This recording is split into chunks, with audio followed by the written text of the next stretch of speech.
나도 따라가오. 모든 물과 피를 흘리신 그 길을 나도 가오. 험한 산도 나는 괜찮소. 바다 끝이라도 나는 괜찮소. 죽어가는 저들을 위해 나를 버리길 바라오. 아버지 나를 보내주오. 나는 달려가겠소.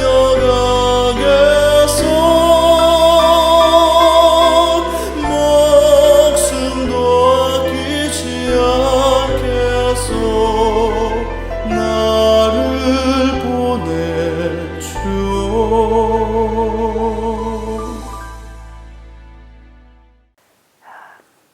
안녕하세요. 이 시간도 계속해서 사도행적 공부하겠습니다. 오늘 공부할 제목은 5장 성령의 선물. 본문의 말씀 읽겠습니다.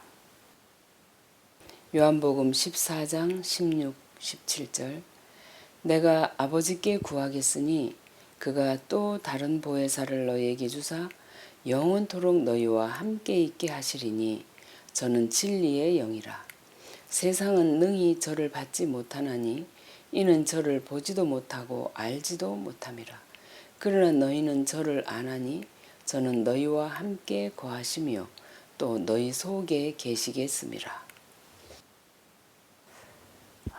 우리가 지난번에 시대소망 공부를 할 때에 73장에서 예수님께서 십자가로 가시기 바로 전날 마가의 다락방에서 12제자들과 마지막 만찬을 하시면서 너희는 마음에 근심하지 말라. 내가 다시 올 것이다 하는 그 약속을 주시면서 중요한 약속을 하나 하셨는데 그게 뭐냐면 내가 가면 너희에게 다른 보혜사 성령을 보내줄 것이다. 우리가 지난번 사도행적 4장 오순절장에서 공부한 그 성령이 약속하신 대로 제자들에게 임했습니다. 그 성령을 받은 제자들은 도무지 그들의 힘으로는 할 수 없는 그 놀라운 초인간적인 능력이 임했지 않습니까? 복음 사업을 시작하면서 하나님께서는 제자들을 영광스럽게 할 수 있는 성령을 보내주셨던 것이에요. 여러분, 그 성령의 경험을 한 제자들을 통해서 일어난 그 일들, 그 결과가 얼마나 영광스러웠는지 우리가 지난 장에서 공부했잖아요. 근데 그 성령은 오늘날 우리에게도 약속하신 선물이고 지금 우리에게도 그 성령이 필요하다는 것이지요. 근데 우리가 그 성령의 능력을 옷입지 못하고 있는 것은 성령을 필요로 느끼지 아니할 뿐 아니라 그렇기 때문에 성령을 전적으로 구하는 일이 없기 때문에 한량없이 우리에게 부어주시겠다고 약속하신 그 성령의 경험을 우리가 못하고 있는 것이에요.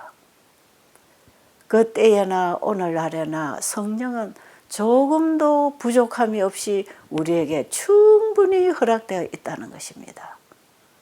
그래서 오늘날 우리도 성령 충만을 경험할 수 있다는 것이지요. 그런데 우리는 어떻습니까? 성령의 경험이 무엇인지 우리는 그 성령에 대해서 너무 모르고 있지는 않습니까? 개인적 신앙 부흥의 단계라는 이 책을 제가 읽어보니까요. 거기에 어느 목사님이 하신 말씀을 인용해서 써놓은 글이 있는데 이 글이 제가 볼 때는 너무나 오늘날 우리의 상태를 지적해 주는 것 같아서 여러분들에게 한 토막 읽어드리도록 하겠습니다. 하나님께서 오늘날 우리의 교회로부터 성령을 거두어 가신다 해도 95%의 교회 활동은 그대로 지속될 것이고 교인들은 아무 변동도 느끼지 못할 것이다. 그러나 하나님께서 초대의 교회로부터 성령을 거두어 가셨다면 95%의 교회 활동은 즉시 중단되었을 것이고 교인들은 이 변동을 바로 알아차렸을 것이다. 이 말씀이 오늘날 우리에게 아주 의미심장한 말씀이지요. 참 심각한 상태를 지적하고 있는 말씀이라고 생각이 되어서 여러분들에게 읽어드린 것이에요. 오늘날 하나님께서 우리 교회로부터 성령을 거두어 가신다 해도 95%의 교회 활동은 그대로 지속될 것이고 교인들은 성령이 이렇게 거두어져 버린 줄도 모르고 있을 것이다 이 말이에요. 그러니까 오늘날 교회 상태는 성령과 무관하게 신앙하고 일하고 살아가고 있다는 내용을 지적하고 있는 것 아니겠어요? 그러나 하나님께서 초대교회로부터 성령을 거두어 가셨다면 95%의 교회 활동은 즉시 중단되었을 것이고 교인들은 이 변동을 바로 알아차렸을 것이다. 그러니까 사도시대 교회와 오늘날 우리 교회 상태는 얼마나 다른가. 그들은 오직 성령의 힘으로 일했다 이 말이에요. 그들 가슴 속에는 성령이 역사하시는 강력한 사랑의 역사가 일어났기 때문에 영혼들을 향해서 자신의 생명까지도 바칠 수 있는 그런 헌신과 열정이 나왔다는 것이에요. 그런데 오늘날 마지막 교회는 뜨뜻미지근하다 그러잖아요. 아무런 감각도 없어요. 찬 것도 뜨거운 것도 없다는 것입니다. 성령께서 불어넣어주는 그 강력한 생명의 힘을 잃고 있는 상태를 라오디게아 교회 상태라 그러죠. 그런데 라오디게아가 왜 그런 상태에 있다고 합니까? 주님을 문 밖에 세워두고 주님을 내 안에 영접하려고 하지 않기 때문에 내 안에 성령의 강력한 힘을 경험하지 못하고 있다는 것이지요.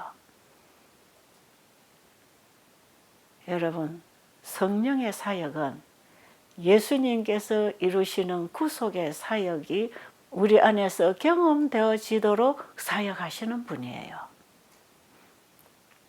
예수님을 만났다, 예수님을 경험했다, 십자가를 경험했다, 이런 얘기는 그게 다 성령을 통해서 우리 안에 일어난 역사다 이 말이죠. 그래서 우리는 물과 성령으로 거듭나야 된다고 하는 것은 바로 예수님을 우리 안에 영접하는 경험을 얘기하고 있는 것입니다. 여기서도 예수님과 성령님의 사역을 분리시키지 말고 하나로 볼 필요가 있지요. 왜냐하면 예수님께서 십자가를 통해서 우리 죄인의 죄를 용서하시고 이제 그분이 믿는 자 속에 와서 구속의 경륜을 이루실 그 일을 하기 위하여 성령을 보내주셨기 때문에 그렇습니다.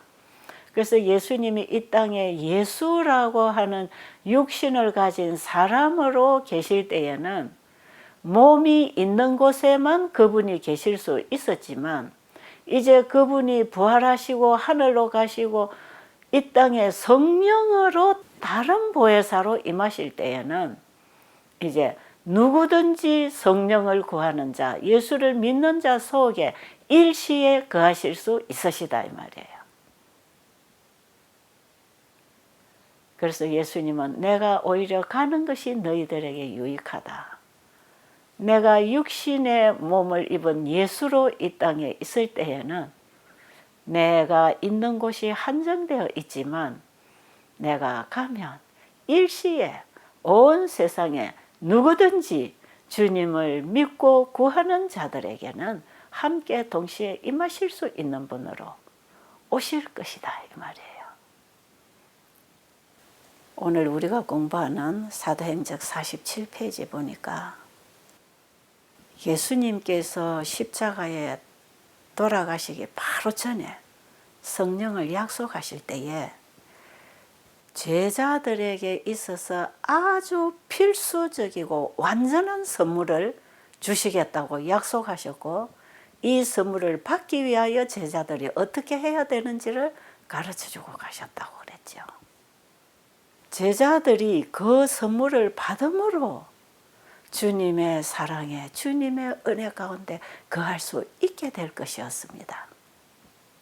오순절에 성령이 부어진 결과로 부활하신 주님에 대한 복음이 땅끝까지 전파되게 되었던 것입니다.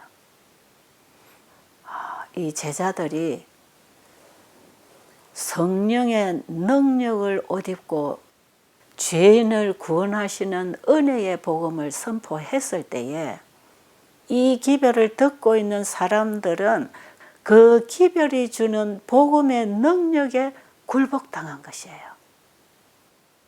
그렇기 때문에 사도시대의 교회는 각 처에서부터 몰려오는 사람들이 회심함으로 가득 차게 되었던 것입니다. 예수님의 생애와 그분이 전하시는 복음을 듣고 십자가에서 돌아가신 그 광경을 바라보고 뒤로 물러갔던 사람들이 이 제자들이 전하는 기별을 듣고 다 사도교회로 돌아왔던 것입니다. 그리고 복음에 대해서 혹독하게 반대하던 자들이 이제는 복음을 옹호하고 오히려 복음을 전하는 자들이 되었어요. 사도행전 2장 44절로 47절에 보면 이 복음을 받아들인 사람들이 다 교회에 함께 모여서 기도하고 서로 떡을 떼면서 자기들이 가진 물건을 다 통용했다 그랬죠. 왜 그러냐면 이 복음을 받아들인 사람들이 이제는 반대를 피해서 그 시대 유대교회를 떠나고 가정을 떠나고 이 복음을 받은 사람들만이 교회에 모였기 때문에 그 당시에 가족관계, 사회생활에서부터 분리되어 왔기 때문에 먹을 게 필요했지 않겠습니까? 이 모여든 사람들의 필요를 공급해 주기 위해서 자기들의 재산과 소유를 팔아서 사도들 앞에 갖다 바쳤습니다. 여러분 이 광경을 한번 생각을 해보세요. 엄청나지요. 사람들은 복음을 전할 때 계속 모여들었고 이들을 먹이고 그들의 생활을 도와주기 위해서 재정이 있는 사람들은 재정을 다 갖다 바쳐서 이들의 필요를 공급한 이것이 사도시대 교회에 일어났던 유무상통입니다. 이 일이 마지막 때에도 한번 일어날까요? 예. 능력 있게 셋째 천사의 기별이 전파될 때에 세상의 대열에서 가족관계에서 교회로부터 이제 이 복음을 따라 나와서 정말 오갈 데 없고 먹을 것 없이 빈몸으로 복음만 따라 나온 사람들이 이 지구 역사 마지막 시대 교회 안에서도 일어날 것 아닙니까? 재정을 가진 자들이 다 주님 앞에 내놓고 유무상통하는 일이 그때도 일어날 것을 우리는 보고 있는 것입니다. 지금은 각자가 벌어서 잘 먹고 사니까 이 일이 필요가 없지만 이제 이런 생계방도가 끊어질 때 매매표가 강요되고 짐승의표를 받지 않기 위해서 이제는 세상으로부터 빠져나와야 되는 이런 때에는 우리가 가진 재정을, 우리가 가진 집도, 우리가 가진 의복도, 우리가 가진 모든 소유를 다 그들과 함께 공유하면서 살 수 있는 이런 날들이 아마 잠깐 이 땅에 또 있지 않을까요? 그런 때가 있겠지요. 이렇게 될 때에 사도들이 전하는 복음을 받아들인 사람들은 진짜로 그들에게서 하나님의 사랑이 나타나고 있는 것을 보게 됐어요. 그때에 복음을 전하는 사도들이나 복음을 받고 그 시대 교회로 들어오는 신자들은 오직 한 가지에만 관심을 가졌는데 이 복음 사업을 확장시키는 그 일과 자신들의 품성을 주님과 하나 되게 하는 오직 그 일에 관심을 쏟았던 것이에요. 사도행적 49페이지에 보니까 성령의 약속은 어떤 시대에나 누구에게나 제한되어 있지 않다고 기록되어 있죠. 예수님께서 주신 이 선물은 세상 끝날까지 주님을 따르는 모든 자들에게 함께 할 것이라고 말씀하셨잖아요. 우리에게 약속하신 성령은 오순절 때부터 지금까지 자신을 주님께 바친 모든 사람들에게 함께 하셨어요. 우리가 정인이 못 되는 것은 성령을 구하지 않고 성령을 필요로 느끼지 않고 내 힘으로 내 지식으로 내 경험으로 복음을 전하려고 하기 때문에 그저 글자를 읽고 가르치고 말할 뿐이지 정인이 되지 못하고 있는 것이에요. 말씀이신 예수님이 성령의 감동을 통하여 내 안에 임하실 때에 성령께서는 그 말씀에 순종하도록 경험하도록 도와주시는 것입니다. 그럴 때 우리는 내가 경험하고 아는 것으로 증거하게 돼 있는 것이에요. 그래서 하나님의 말씀은 언제나 믿음으로 받아들인 자는 그 삶을 통해서 증거하게 돼 있는 것이에요.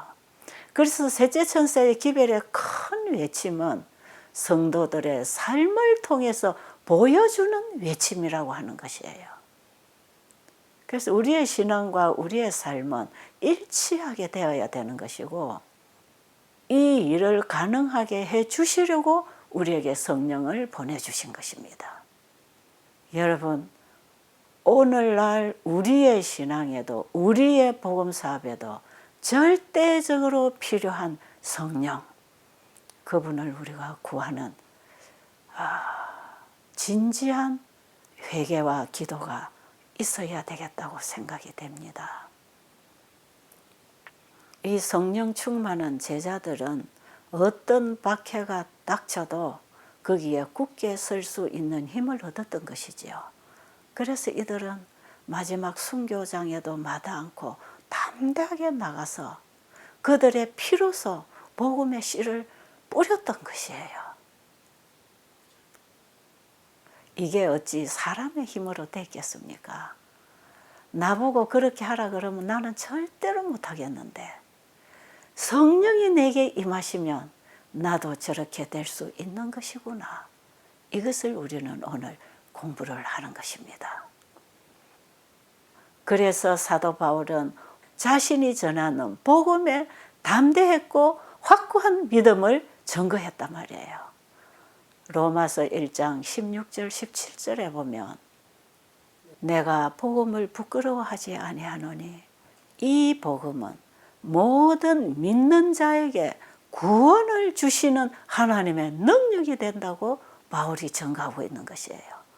이 복음은 첫째는 유대인에게요, 그리고 헬라인에게라고 말하지요.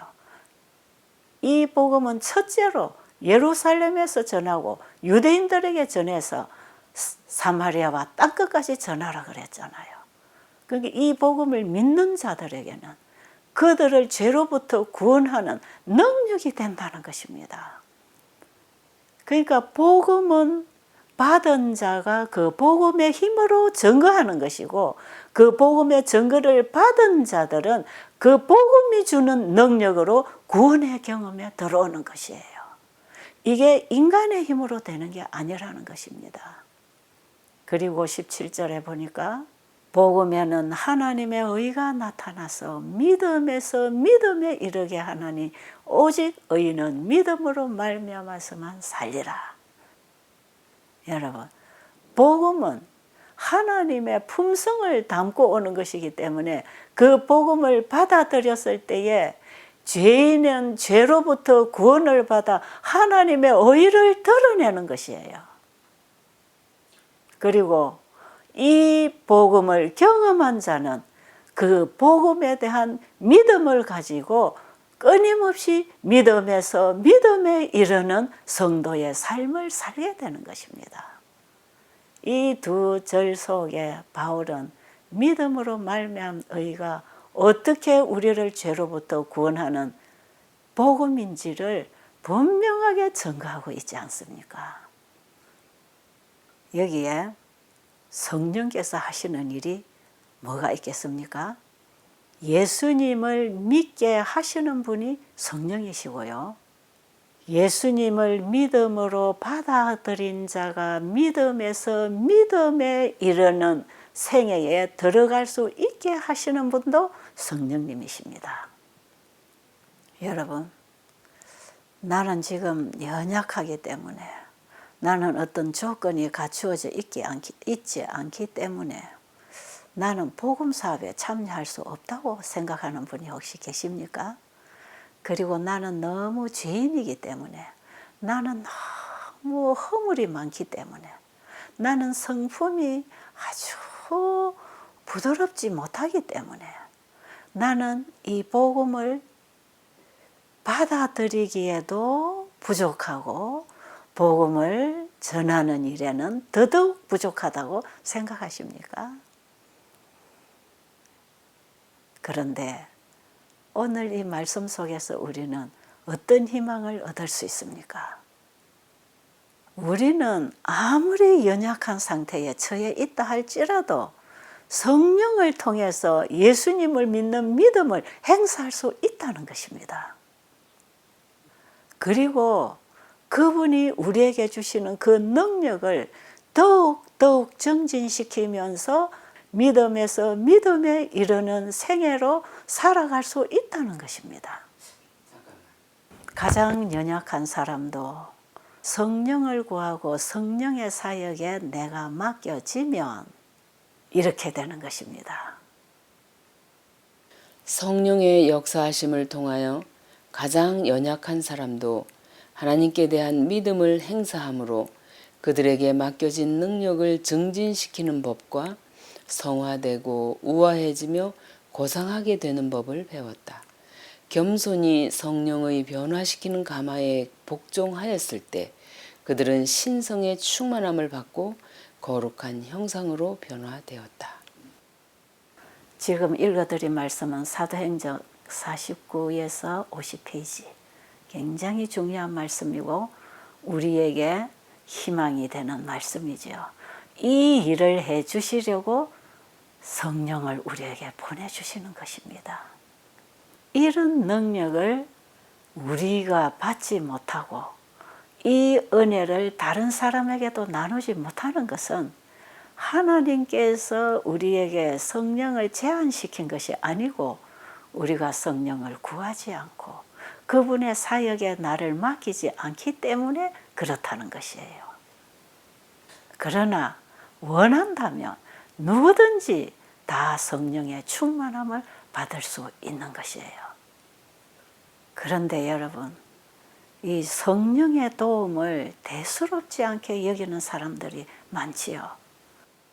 우리가 지금 영적으로 죽어 있다면, 우리가 성령의 비가 오지 않아서 우리의 심령이 메말라 있다면 이것은 하나님께서 비를 내리시지 않는 것이 아니고 내가 비를 구하지도 않고 필요성도 못 느끼고 내 스스로 살아가려고 하기 때문에 이 엄청난 축복을 우리는 잃어버리고 사는 것이에요.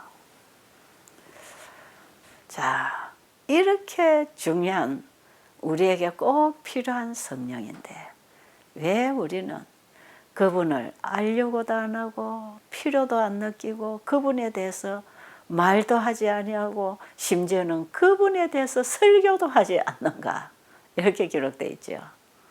오늘날 우리의 가슴에 성령이 임하지 않으니까 우리의 입술에도 성령을 말하지 않는 것 같습니다. 주님께서는 부모가 자식에게 좋은 것을 주기를 원하는 것보다 더 사랑하는 자녀들에게 성령을 주시기를 원하십니다. 예수님은 성령을 통해서 우리 안에 오셔서 일하시기를 원하시는 것입니다. 하나님께 헌신한 종들은 어느 곳에 있든지 성령이 함께 하십니다. 왜냐하면 제자들에게 약속하신 말씀이 오늘날 우리에게 주신 약속이거든요. 여러분, 우리 자신이 가장 추하고 내가 너무 무력하고 내가 아무것도 할 수 없다고 하는 절망적인 순간이 온다면 그때가 바로 우리가 성령을 필요로 하고 있는 때라는 것이에요. 이럴 때에 우리는 간절히 성령을 구하고 그분의 은혜 속에 들어가야 될 것입니다. 주님께서는 죄인을 불러서 의인 만들어 주려고 오신 것 아닙니까? 죄로 병들고 지치고 죽어가는 우리 인류를 죄로부터 구원해서 하나님 자녀 만들어 주려고 예수님을 보내신 것이에요.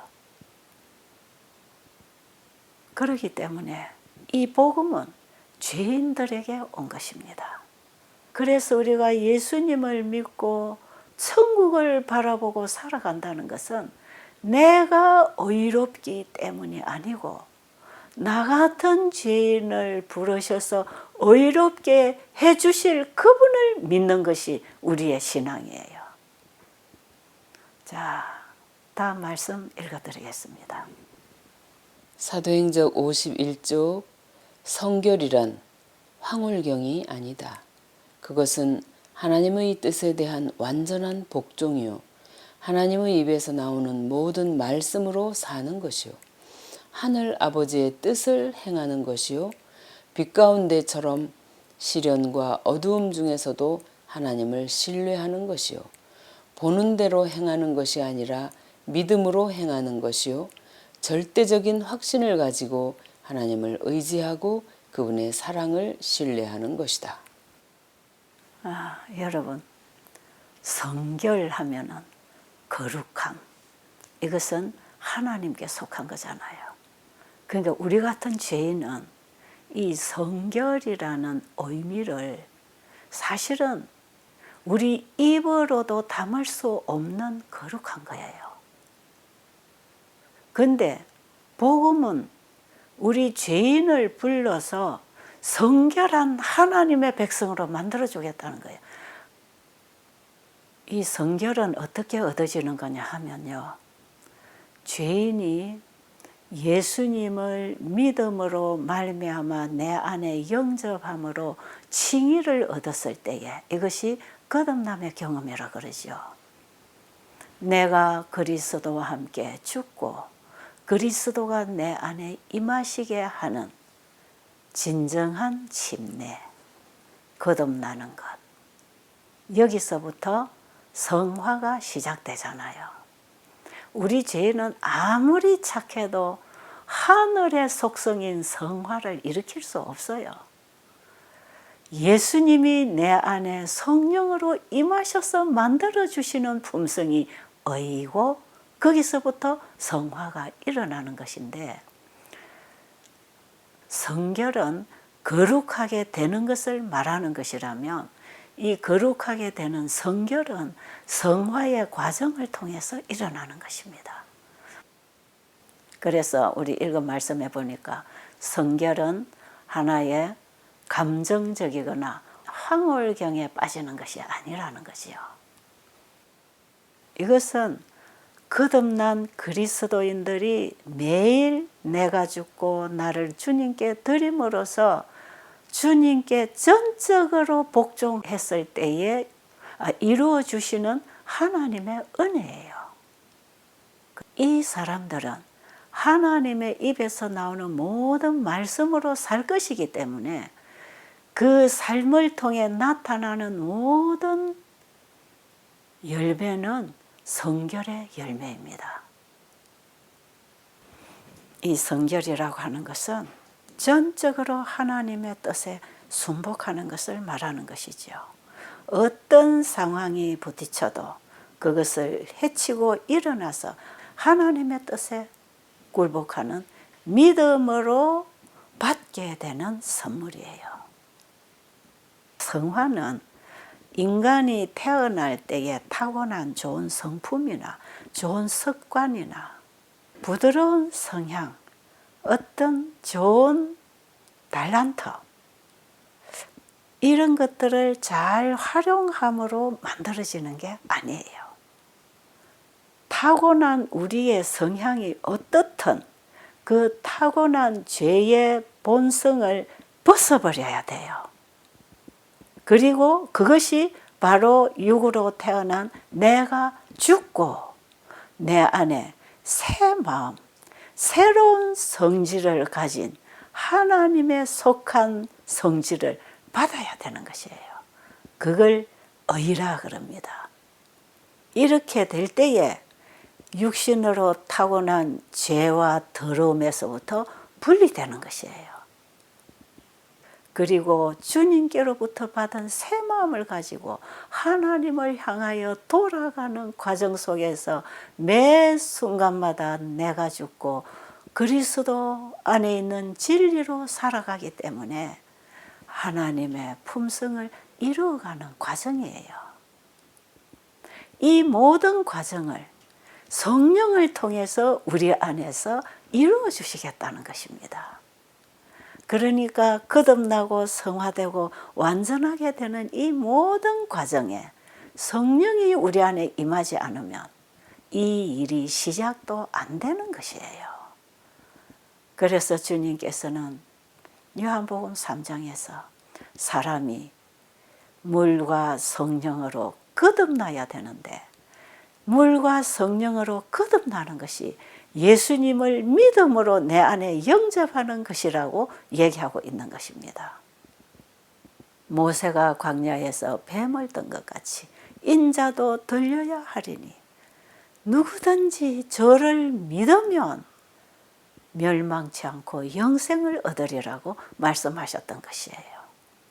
이 모든 약속이 성령을 통해서 우리에게서 이루어질 것이기 때문에 성령을 보내주신다고 약속하고 가신 것입니다. 여러분, 오늘날 우리는 교회 안에서 어떤 신앙을 하고 있습니까? 교회 안에는 두 부류가 있다는 것입니다. 세상에 있는 사람들은 우리가 말할 필요가 없어요.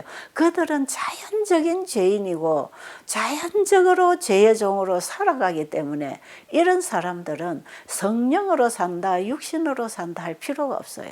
그런데 우리가 예수님을 믿음으로 받아들이기로 결정하는 순간에 물과 성령으로 거듭나는 침례 예식을 하잖아요. 이때에 우리가 거듭나는 경험을 분명히 했다 할지라도 그 거듭남을 끊임없이 지속적으로 지키기 위해서는 날마다 내가 죽고 말씀이 주는 빛에 따라 살아가지 아니하면 받은 생명은 소멸돼 버리기 때문에 곧바로 육의 사람으로 살게 돼 있어요. 그런데 거듭남으로 받은 주님의 생명, 그분의 의의 지도를 받기 위하여 나는 날마다 복이 되고 주님이 주시는 말씀의 빛에 따라 살아갈 때에 거듭날 때 받은 그 의, 그 생명을 유지하고 키우고 자라게 하는 것이에요. 이것이 성화입니다.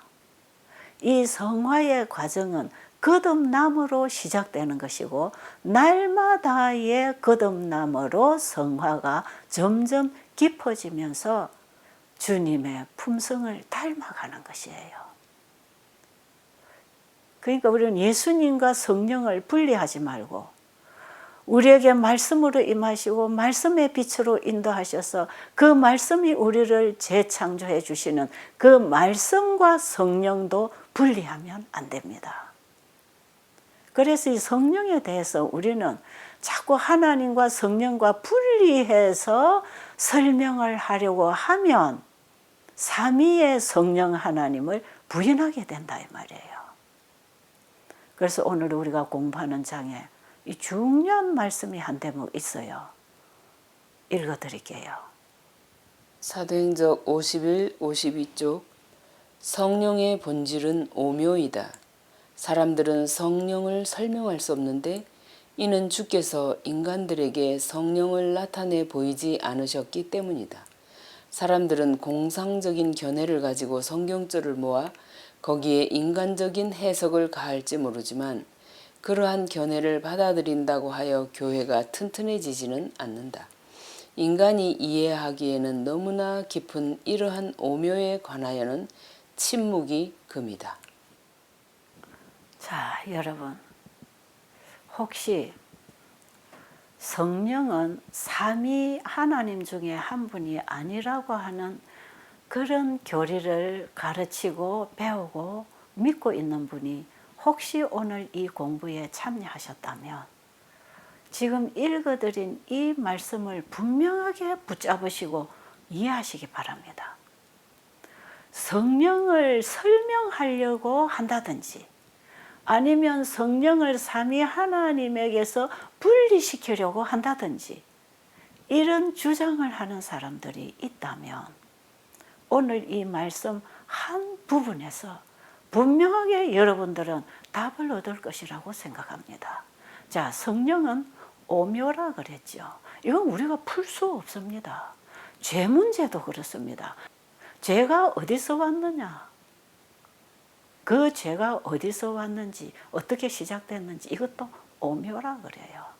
실제로 하나님은 오묘예요. 그러나 그분이 하시는 일을 우리가 보는 것이에요. 그렇잖아요. 하나님을 본 사람이 있습니까? 다만 하나님과 함께 계셨던 예수님만이 이 땅에 인간으로 계셨기 때문에 그 하나님을 증거하셨잖아요. 그리고 하나님이 어떤 분인지 그분의 품성과 그분의 사역과 그분의 사랑을 분명하게 예수님을 통해서 예수님 자신이 하나님의 정인으로서 이 땅에 오셨던 것처럼 아버지와 하나이신 아버지께로서 나오실 진리의 성령이 우리 안에 오시면 우리를 통해서 하나님의 품성, 하나님의 일, 하나님의 사랑이 무엇인지를 증거하게 해서 우리를 정인으로 삼아주시려고 성령을 우리에게 보내주신 것이에요. 그러니까 아버지 하나님과 아들 하나님이신 예수님과 성령 하나님이신 우리 안에 사시는 하나님은 세 분이 다 같은 한 분이지만 그분들의 사역이 각각 다를 뿐이에요. 보세요. 예수님이 이 땅에 인간으로 계실 때는 누구든지 그들 속에 거하실 수 없었잖아요. 그런데 그분이 입으셨던 예수라는 육신을 벗어버리고 하늘로 올라가신 이후에는 그분이 성령을 통해서 우리 안에 임하시겠다는 것이에요. 하나님은 예수를 통해서 일하시고 예수라고 하는 인간의 몸을 벗어버리고 하늘로 가신 그분은 또한 다른 하나님, 다른 보혜사, 성령을 통해서 우리 안에서 일하시겠다는 것이에요. 요한복음 1장 1절에 태초에 하는 것은요, 창조 이전의 그 시작을 얘기하는 것이에요. 태초에 뭐가 계셨다고요? 말씀이 계시니라. 성경에는 태초에 하나님이 계시니라 이렇게 기록 안 해놨어요. 태초에 말씀이 계시니라. 이 태초는 창조 전입니다. 창조 전. 왜냐하면 요한복음 1장 2절에 보면 이 말씀이 천지를 창조하셨다고 되어 있잖아요. 그러니까 이 세상이 창조되기 이전에 계셨던 하나님에 대해서 태초에 말씀이 계시니라. 이 말씀이 하나님과 함께 계셨다고 되어 있지요. 그리고 이 말씀이 육신을 입고 이 땅에 오신 예수님이라고 14절에 기록하고 있잖아요. 요한은 밤모섬에서 하늘에서 계시를 주시는 그 주님을 분명히 보고 난 이후에 요한복음을 쓰면서 그분의 신인성에 대해서 이렇게 분명히 기록하고 있습니다. 태초에 말씀이 계신 그 말씀이 곧 하나님이셨고, 그 말씀이 하나님과 함께 계신 예수님이고, 창세기 1장에 보면 그 말씀으로 이 세계가 창조되었다고 기록되어 있습니다. 그리고 예수님이 하늘로 가셔서 우리에게 보내주시는 다른 보혜사 성령은 진리의 성령이라.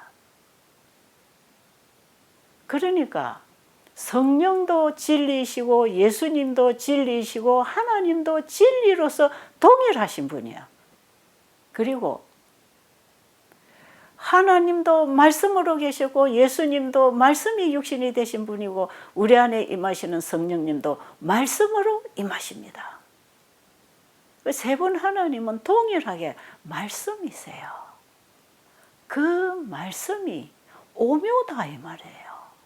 그렇다고 할 때에 우리는 삼위 하나님을 자꾸 분석하려고 하지 말고 설명하려고 하지 말고 세 분 하나님을 설명해서 가르치려고 하지 말고 그들이 행하시는 사역이 내 안에서 이루어지도록 그분을 믿어야 되는 것이에요. 그분을 믿을 만한 증거가 우리 앞에 다 나타났지 않습니까? 그분이 창조하신 만물을 통해서 그분이 증거되고 있고 예수님을 통해서 증거되었고 성령을 통해서 우리 안의 역사에서 경험을 통해서 증거되게 하셨지 않습니까? 이게 다 신비에 속한 일들이에요. 여러분, 죄인이 죄로부터 구원받아서 의인이 되는 것, 이거 신비입니다. 이거 설명은 불가능해요. 그래서 예수를 믿음으로 말미암은 의인은 신비에 속한 의입니다. 경험해서 내 안에 변화를 증거할 뿐이지 이건 설명이 불가능한 진리예요. 그래서 우리는 복음을 논리적으로 이해를 해서 정확하게 이해시킬 수는 없는 부분이에요. 이것도 오묘다 이 말이에요. 자, 우리에게 필요한 것은 바로 이 성령을 구하고 받아서 성령의 사역에 들어가서 죄인이 의인으로 구속함을 받는 것이 중요하다 이 말이죠. 그래서 우리는 성령을 구하고 받아서 경험을 해야지 성령을 설명하려고 하지 말라. 여기서 우리는 오늘 공부를 정리하게 되기를 간절히 바랍니다. 그래서 예수님이 가실 때에 성령을 보내주시겠다고 약속을 하시고 요한복음 16장 8절부터 성령의 직무가 무엇인지를 분명하게 가르쳐 주셨잖아요. 그가 와서 죄에 대하여 의에 대하여 심판에 대하여 책망하실 것이라 가르쳐 줄 것이라. 성령의 사역은 죄가 뭔지도 모르고 살아가는 죄인들에게 무엇이 죄라는 걸 가르쳐 주겠다는 것입니다. 이 죄가 책망된 것이 먼저는 유대 지도자들, 제사장들입니다. 너희들이 십자가에 못 박아 죽인 예수가 세상의 구주로 오신 메시아다. 그분을 거절하고 십자가에 못 박아 죽인 것이 너희들의 죄다. 그럴 때 그들이 어떻게 했습니까? 전체는 아니지만 이 복음을 받아들인 사람들은 우리가 어찌할꼬 하는 탄식을 할 때에 회개하고 침례를 받아서 죄 없이 함을 받아라. 그러면 성령을 선물로 받을 것이라고 했잖아요. 그 성령의 선물이 예수님의 의를 우리 안에 입혀 주시겠다고 하는 것입니다. 그래서 지금도 의에 줄이고 목말하는 죄인들이 그 의를 갈구하면서 성령을 구할 때에 그 성령은 세상 죄를 지고 가는 하나님의 어린 양이신 예수님을 보도록 해주는 것입니다. 죄에 대하여 하면 예수님을 믿지 않은 게 죄라 그랬죠. 그러면 의에 대하여 하면 뭡니까? 바로 세상 죄를 지고 하늘로 가셔서 우리의 중보자가 되시는 그분을 믿음으로 말미암아 그분의 의를 받아들이라고 하는 호소 아닙니까? 그리고 심판에 대하여 하면 세상 임금이 심판을 받았다는 거지요. 우리를 붙잡고 우리 안에 와서 왕노릇하고 있는 악의 세력이 우리 마음의 성전에서 쫓겨나가고 그분이 내 마음의 성전에 임하셔서 이제 나를 지도해 주실 것이다 이 말이죠. 예수님이 내 안에 임하시면 사탄은 쫓겨나갑니다. 그래서 사탄이 우리 안에 쫓겨나가서 세상 임금이 심판을 받는다는 것은 1차적으로 예수님이 십자가에 돌아가심으로써 우리의 죄를 담당하심으로써 그분이 3일 만에 부활하시고 우리의 중보자로 하늘에 올라가셨기 때문에 사탄은 영원한 심판이 선고된 것이에요.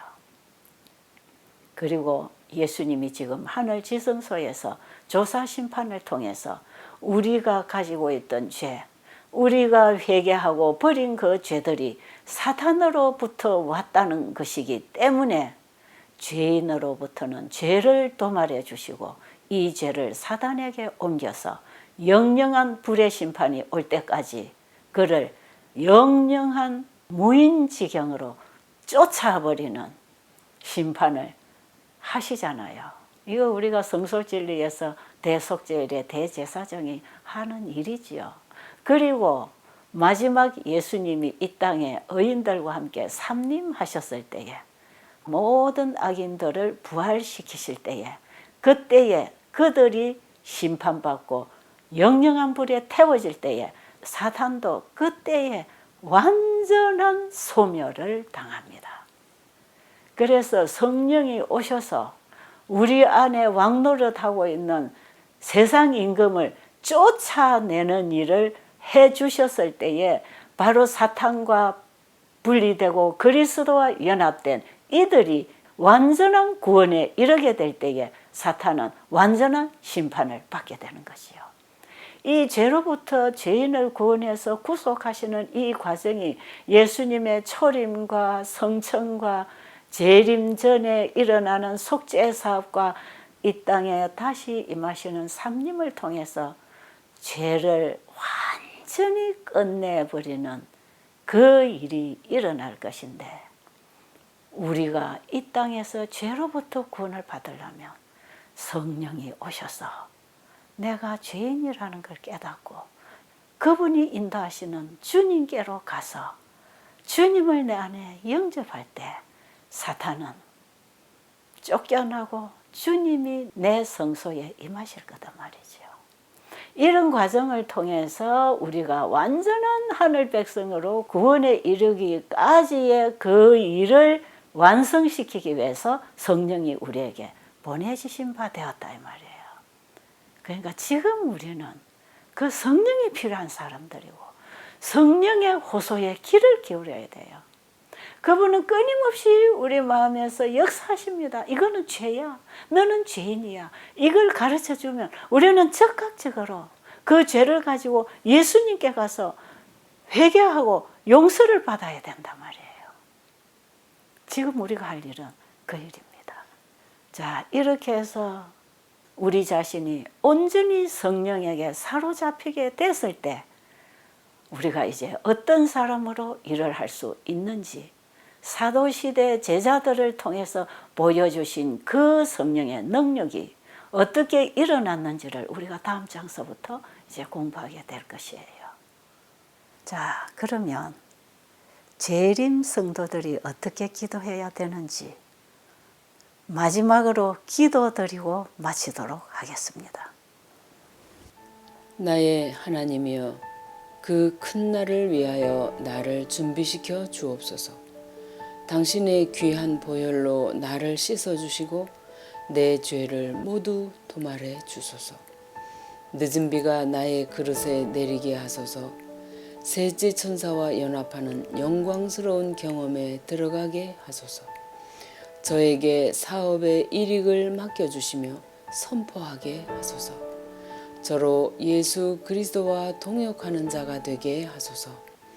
나의 하나님이여, 사랑으로 역사하고 영혼을 정결케 하는 그 회개와 믿음을 날마다 체험하게 하소서. 예수님의 이름으로 기도드립니다. 아멘.